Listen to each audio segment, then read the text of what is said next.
오늘은 광주대교구장 옥현진 대주교의 2024 신년대담을 전해드립니다.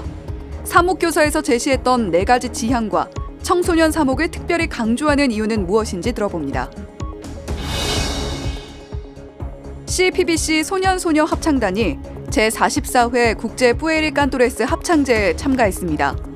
합창단은 이번 합창제 리드팀으로 선정돼 공식 행사 외에도 미니 콘서트를 선보인 한편 바티칸 성 베드로 성당 외벽의 김대건 신부 성상 앞에서도 공연을 펼쳤습니다.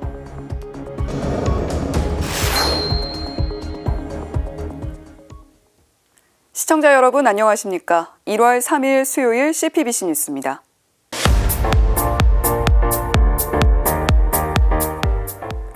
(2024년) 새해를 맞아 CPBC 뉴스가 신년 대담을 보내드리고 있죠.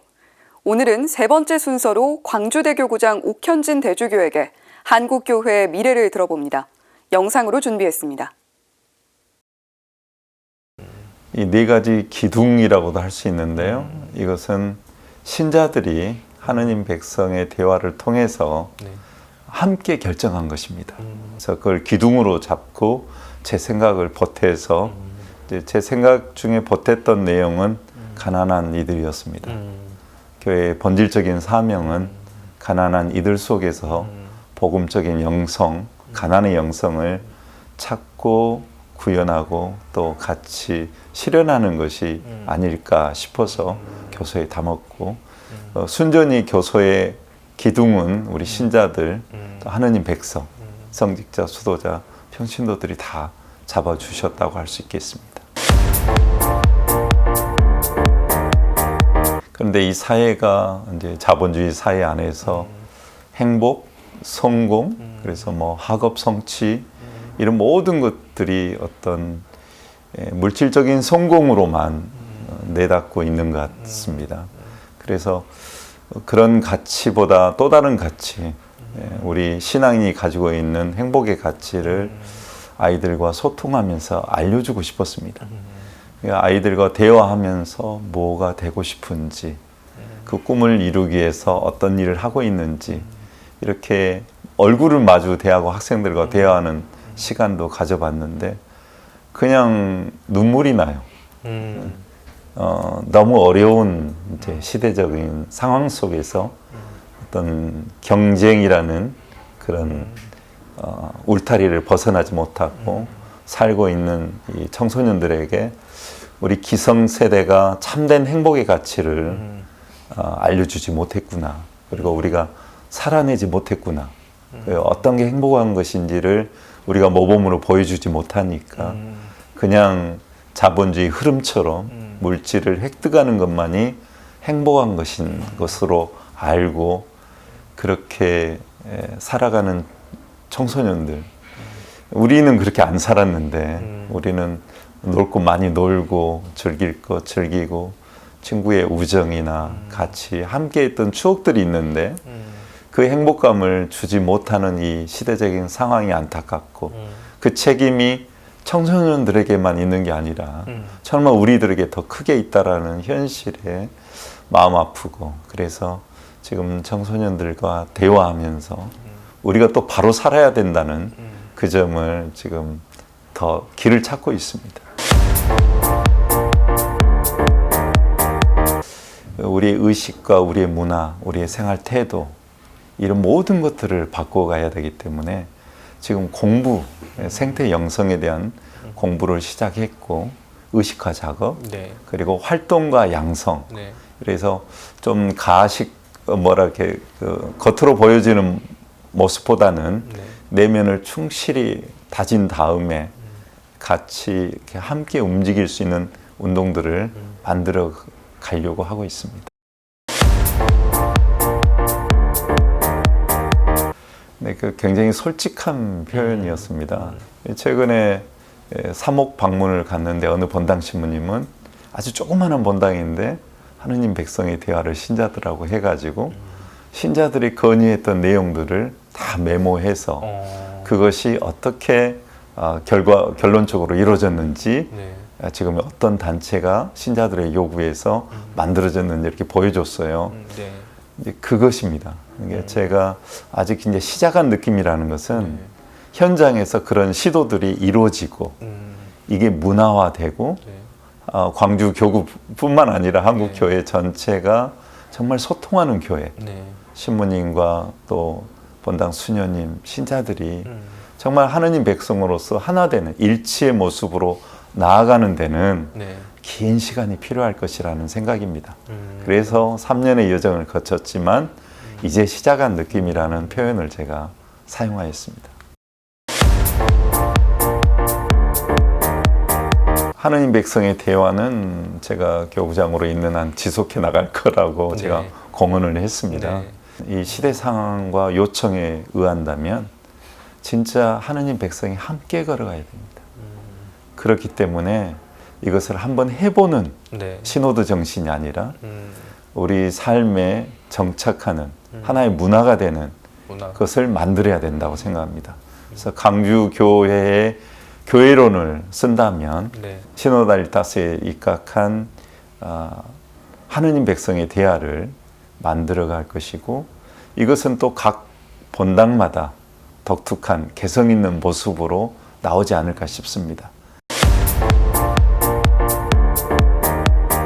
광주 민주항쟁을 겪은 강주 시민들이 우리 가까이 있고 또 우리 신자들 중에서도 그런 고통 속에 있는 사람들이 있고요.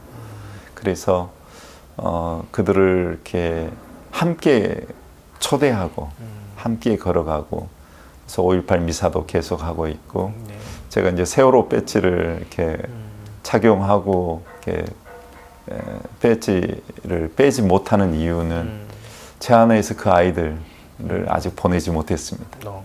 우리 어른들의 책임이 너무 크고 진상 규명도 마찬가지고 이러한 어떤 차원에서 기억하고 또 그 역사적인 어떤 기억과 연대, 특히 가난한 이들은 어느 시대에나 있어 왔습니다. 그리고 이주민들, 난민들, 또 노숙자들, 그리고 또 이 시대에 또 가난한 이들은 또 어른들입니다. 혼자 살아가시는 독거노인들, 이분들을 위해서 교회가 할 수 있는 일들이 무엇이 있을까 찾고 또 더 다가서고 그런 일들을 꾸준히 해 나가는 것이 사명이지 않을까 생각하고 있습니다.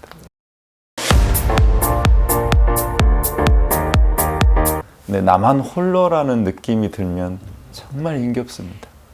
그래서 공동체라는 것은 나 혼자라는 느낌이 아니라 누군가 내 곁에 함께 있다. 특별히 주님이 함께 계시고 또 주님을 믿는 신앙 공동체가 나와 함께 이렇게 찬미 찬양을 드리고 있다. 이게 중요한 것 같습니다. 그래서 그 안에서의 친교가 이루어져서 어려운 사람이 있다면 서로 마음으로 돕고 또 물질적으로 도울 수 있으면 도우면서 함께 이 공동체를 만들어가는 게 저의 어떤 사목적인 목표고 방향인데 더 어려운 사람들을 이렇게 함께 할 수 있는 본당 공동체가 그래서 그 안에서 일치가 이루어졌으면 신자들도 힘들고 어려우니까 또 자기 어떤 주장이 센 사람들도 많이 있거든요. 그게 하느님 안에서 순화되고 하느님 뜻 안에서 하나 되는 그러니까 내 주장만 하는 게 아니라 공동체를 생각하고 하느님 뜻을 생각하는 그것도 이제 그것은 뭐 성직자, 수도자, 평신도가 모두 하나 되는 그래서 하느님 뜻 안에서 수렴되는 그런 공동체가 되었으면 하는 바람을 이렇게 사목교서에 썼습니다. 지금까지 2024 신년대담 광주대교구장 옥현진 대주교였습니다. 이어서 어깨가 으쓱해지는 기분 좋은 소식 전해드립니다. CPBC 소년소녀 합창단의 아름다운 하모니가 바티칸에 울려 퍼졌습니다. 제44회 국제 뿌에리 깐토레스 합창제에 참가한 단원들은 공식 행사 외에도 각종 미니 콘서트를 선보여 뜨거운 호응을 얻었습니다. 이힘 기자가 보도합니다.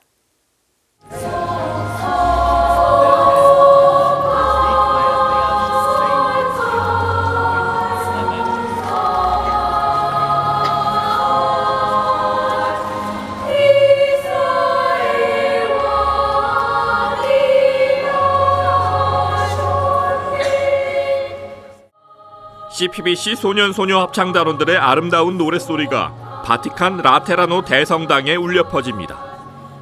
CPBC 소년소녀 합창단은 지난 12월 28일 개막한 제44회 국제 뿌에리 깐토레스 합창제에 참가했습니다. 땅에서는 주님께서 사랑하시는 사람들에게 평화를 주제로 열린 이번 합창제에는 CPBC 소년소녀 합창단과 수원가톨릭 소년소녀 합창단이 참가했습니다. 12월 28일 개막 행사가 열린 바오로 6세홀에는 전 세계에서 온 소년소녀 합창단원 수백여 명이 자리를 메웠습니다. 각국의 국기를 든 기수단 어린이들은 국제 뿌에리 깐토레스 공식 깃발을 앞세워 대회 시작을 알렸습니다. 태극기 기수는 CPBC 소년소녀 합창단 부단원장인 황정원 양이 한복을 입고 입장했습니다. CPBC 소년소녀 합창단은 이번 합창제에서 전 세계 120개 지역 교회 합창단원 중 9개 팀만 선정되는 리드팀에 선정돼 공식 행사 이외에도 각종 미니 콘서트를 선보였습니다. 대회에 앞서 지난 12월 27일 주교황청 한국대사관에서 교황청 성직자부 장관 유웅식 추기경과 오현주 대사, 손희성 주교 등 성직자와 관계자가 함께한 자리에서 콘서트를 열었습니다. 유 추기경을 비롯한 참석자들은 찬양으로 신앙 외교관 역할까지 해준 합창단원들에게 격려를 아끼지 않았습니다. 지난 28일 오전에는 지난 9월 봉헌한 성베드로 대성당 외벽에 있는 성 김대건 신부 성상 앞에서 아름다운 하모니를 선보였습니다. 성상 앞에서 어린이들의 노래가 울려 퍼지자 순례자들은 잠시 걸음을 멈추기도 했습니다. 천주의 성모 마리아 대축일인 1일 합창제를 마친 CPBC 소년소녀 합창단은 아시시와 피사, 피렌체 등을 순례한 뒤 오는 8일 귀국할 예정입니다. CPBC 이희입니다. 새해 벽두부터 일본의 규모 7.6의 강진이 발생했습니다. 체감 진도는 6약으로 2011년 동일본 대지진, 2016년 구마모토 지진보다 조금 낮은 수준인데 바꿔 말하면 동일본 대지진 이후 최강 지진이었다는 의미가 됩니다. 인명피해도 큰데요.